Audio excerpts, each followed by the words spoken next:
Dito. 1, 2, 3, go. Marcus, please state your name and your title. I'm Marcus Stephen Parcon, your Mr. National Universe, Philippines. Alright, so how do you feel right now? First question, how do you feel right now that the pageant is now over? Ano po, sobrang laking release nun eh. Kasi nawala na yung pressure, yung pag-alala na dapat gawin mo to, dapat kaya mo. Inisip mo paano mo i-execute yung bawat steps mo ng maganda.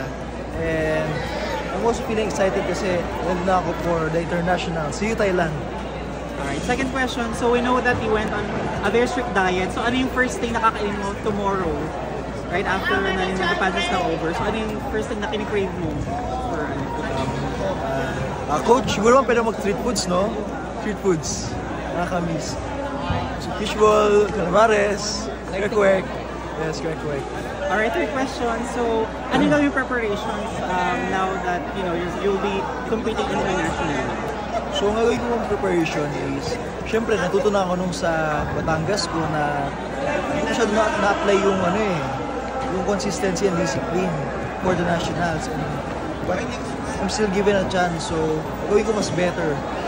Consistency and discipline. Diba sabi nga nila, motivation is what gets you started, but discipline is what keeps you going. Alright, and last question, any message to your fans and your supporters?